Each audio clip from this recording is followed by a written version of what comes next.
Welcome to my channel. ఇంట్లో గొడవలకు కారణం రుద్రాణి అని తెలుసుకున్న సీతారామయ్య అసలు ఇదంతా ఎలా జరిగిందో తెలుసుకోవాలి అంటే ఈ వీడియోను చివరి వరకు స్కిప్ చేయకుండా చూసేయండి. ఇంకా ఇంట్లో రాజ్ కావ్య ఇద్దరు కూడా గదిలో కూర్చుని మాట్లాడుకుంటూ ఉంటారు. రాజ్ కి కావ్య కాఫీ తీసుకొస్తుంది. కాఫీ తీసుకొచ్చి 100 ఇవ్వండి అని అడుగుతుంది. 100 దేనికి అని అడుగుతాడు రాజ్. ఏంటి ఏం మాట్లాడుతున్నావు, నీకేమైనా మైండ్ పోయిందా ఏంటి కళావతి? పొద్దున్నే నాకు కాఫీ తాకపోతే చిరాగ్గా ఉంటుంది, ముందు నాకు ఆ కాఫీ ఇటు ఇవ్వు అని రాజ్ అడుగుతాడు. లేదండి, నేను ఈ ఆస్తుల కోసం వచ్చాను కదా, మీ ఆస్తి కొట్టేద్దామని ఆలోచిస్తున్నాను కదా, మీ ఆస్తి కోసం నేను కళ్యాణ్ని కూడా ఇంటికి రానివ్వట్లేదు కదా, ఒక్క రూపాయి అయినా మా ఇంట్లో వాళ్ళకి మా అమ్మ మా నాన్నకి ఏమైనా ఇచ్చానా? లేదు కదండి, అందుకే ఇలా సంపాదించుకుని మీ ఆస్తిని కొట్టేద్దామని అనుకుంటున్నానండి అని కావ్య అంటుంది. ఆ కావ్య మాటలకి రాజ్ షాక్ అయ్యి, ఏంటి ఏం మాట్లాడుతున్నావు నువ్వు, అసలు నాకు చాలా చిరాగ్గా ఉంది, ముందు ఆ కాఫీ ఇలా ఇవ్వు అని అడుగుతాడు రాజ్. లేదండి, ముందు 100 ఇవ్వండి తర్వాత ఇస్తాను అని డిస్కషన్ పెడుతుంది. ఇంతలో రాజ్ కావ్యకి డబ్బులు ఇస్తాడు. 2000 రూపీస్ ఇచ్చి, ఇదిగో ఇలా నన్ను విసిగించుకు పద్దాక అని చెప్పి డబ్బులు ఇస్తాడు కావ్యకి. ఇంకా ఆ కాఫీ తాగిన తర్వాత, రండి ఈ పనులన్నీ చేస్తున్నాను కదా, మీరు మరి అమౌంట్ ఇచ్చారు కదా, టిఫిన్ కేమో 500, లంచ్ కేమో 1000 అని రేట్లు చెప్తూ ఉంటుంది కావ్య. ఏంటి నీకేమైనా పిచ్చి పట్టిందా అని అడుగుతాడు రాజ్. సరే సరే ముందు మీరు కిందకి రండి, కింద పంచాయతీ పెట్టాలి కదా మరి ఇప్పుడు అని అంటుంది కావ్య. ఇక మరో పక్క ఇంట్లో వాళ్ళందరూ కూడా కూర్చుని హాల్లో ఇందిరాదేవి రుద్రాణి ఇద్దరు కూడా నాకు కాఫీ ఇవ్వా కావ్య అని అడుగుతారు. 100 ఇవ్వండి అమ్మమ్మ, కాఫీ తెస్తాను అని అంటుంది కావ్య. ఏంటి 100 ఏంటి అని అడుగుతుంది రుద్రాణి. అపర్ణ వచ్చి కాఫీ తీసుకురా కావ్య అని అడుగుతుంది. 100 ఇవ్వండి అత్తయ్య అని అడుగుతుంది కావ్య. 100 ఏంటి, అసలు ఏం మాట్లాడుతున్నారు మీరు, నాకేం అర్థం కావట్లేదు అని అపర్ణ అడుగుతుంది. ఇంకా రాజ్ ఇదంతా చూసి వచ్చి, కళావతి నువ్వేం చేస్తున్నావు అని పక్కకు తీసుకువెళ్లిపోతాడు. అదేంటండి పక్కకు లాక్కొచ్చారు, ఇంట్లో వాళ్ళకి తెలియాలి కదా నేను మీ ఆస్తి కొట్టేస్తున్నానని. టిఫిన్ కి 500, కాఫీకి 100, ఇదంతా మరి నేను కష్టపడే కదా పనిచేస్తున్నాను మీ ఆస్తిని కొట్టేయడానికి అని దెప్పి పొడుస్తూ మాట్లాడుతుంది రాజ్ తో. అమ్మా తల్లి కళావతి, నువ్వు నోరు మూసుకో, సరే కాసేపు సైలెంట్ గా ఉండు, ఈ విషయాన్ని ఇల్లంతా చెప్తావా ఏంటి, ఇంకా వదిలేసేయి కళావతి అని రాజ్ బతిమలాడుతూ మాట్లాడుతూ ఉంటాడు. ఇక మరో పక్క ఇంట్లో వాళ్ళందరూ హాల్లో కూర్చుని ఉంటే సీతారామయ్య ఇంకా ఇందిరాదేవి ఇద్దరు చెప్తారు, ఇంట్లో ముగ్గురు కోడళ్లున్నారు, ముగ్గురు చేత కూడా ఇంటి వరలక్ష్మి వ్రతం చేయిద్దామని అనుకుంటున్నాము అని ఇందిరాదేవి అంటుంది. ఇంకా రుద్రాణి ఏమో ఇంకేముంది, అప్పు కళ్యాణ్ ఇక్కడ లేరు కదా, వాళ్ళు ఇంటి కోడల్లో అంటారేంటి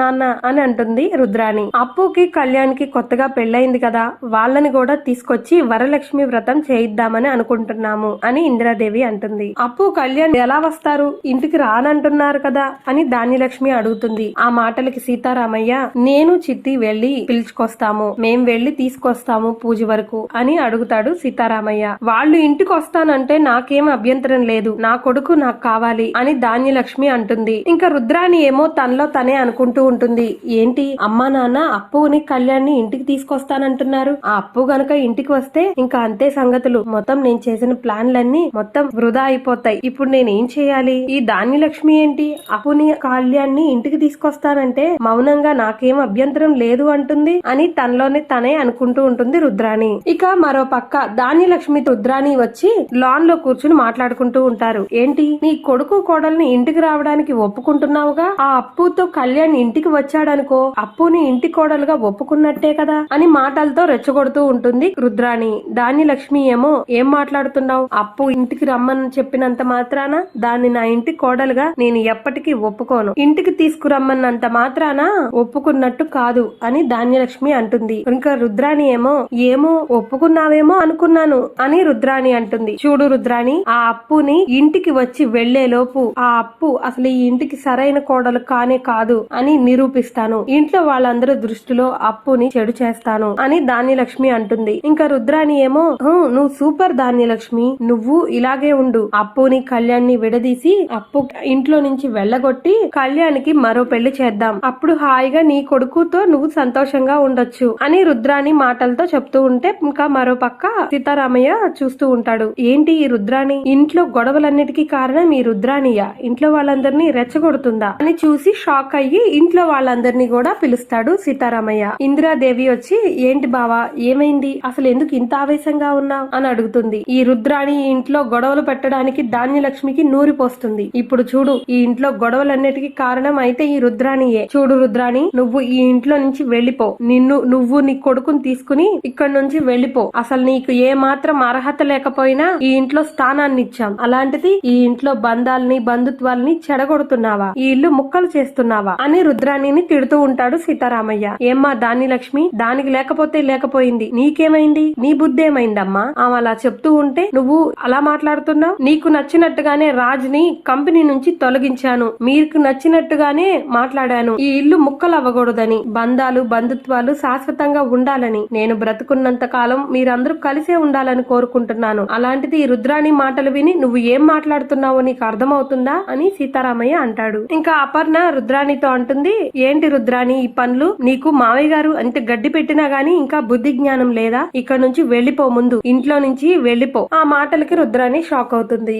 ఏమీ మాట్లాడకుండా గదిలోకి వెళ్లిపోతుంది. ఇక మరో పక్క కృష్ణమూర్తి కనకం ఇద్దరు కూడా అప్పు కళ్యాణ్ గురించి ఆలోచిస్తూ ఉంటారు. ఏంటోనండి వీళ్ళిద్దరూ ఎక్కడికి వెళ్లారో ఎలా ఉన్నారో ఏంటో నాకు ఏమీ అర్థం కావట్లేదు అని కనకం కృష్ణమూర్తితో అంటుంది. కనకం కృష్ణమూర్తి ఇద్దరు కూడా బాధపడుతూ ఆలోచిస్తూ ఉంటారు. ఇక బంటి వచ్చి, చూడమ్మా నాకు అన్నం పెట్టు అని డైనింగ్ టేబుల్ మీద కూర్చుంటాడు. నువ్వేంట్రా కూతురు కనబడట్లేదు, ఎటో వెళ్ళిపోయారు అని బాధలో ఉంటే నువ్వు నన్ను విసిగిస్తున్నావు అని కనకం అంటుంది. బంటి మాత్రం డైనింగ్ టేబుల్ మీద కూర్చుని, చూడండి ఆంటీ, నేను మాత్రం అప్పుని నా సొంత అక్క అనుకుని నేను నా రూమ్ కి తీసుకువెళ్లాను, తెల్లవారుజామున గుళ్ళో కనిపిస్తే నా రూమ్ కి తీసుకువెళ్లాను అని చెప్పగానే కృష్ణమూర్తి ఇంకా కనకం ఇద్దరు కూడా చాలా సంతోషంగా, రే బంటి నిజమా, ఎలా ఉందిరా అప్పు అక్క, పోనీలే నీ రూమ్ కి తీసుకెళ్లావా అని కనకం అడుగుతుంది. నువ్వు నా కొడుకు లాంటి వాడివిరా, తినరా ఇంకొద్ది తిను, ఇక్కడే ఉండు, నిన్ను ఎవరేమన్నారా, ఏదో కూతురు కనిపించలేదన్న బాధలో ఉండి ఏదో ఒక మాట అన్నాను లేరా, ఆ మాటలను పట్టుకుని నువ్వు బాధపడతావెందుకు అని కనకం అంటుంది. నేనేం బాధపడట్లేదు పిన్ని, అప్పు నా అక్క, కళ్యాణ్ నా బావ అనుకుని నేను తీసుకెళ్లాను, మీరే చూస్తే నన్ను ఇదిలిస్తున్నారు. సరేలే మీరేమనుకున్నా నేను మాత్రం నా వాళ్లే అనుకుంటున్నాను అని బంటి అంటాడు. ఇంత చిన్న వయసులో నీదెంత పెద్ద మనసురా అని కృష్ణమూర్తి అడుగుతాడు. ఇంకా కనకం కృష్ణమూర్తితో అంటుంది, ఏమండి మనం వెంటనే అప్పుని చూడ్డానికి వెళ్దామండి, అల్లుడు గారు కూతురు ఎలా ఉన్నారో ఏంటో, ఎన్ని ఇబ్బందులు పడుతున్నారో ఏంటో నాకేమీ అర్థం కావట్లేదు.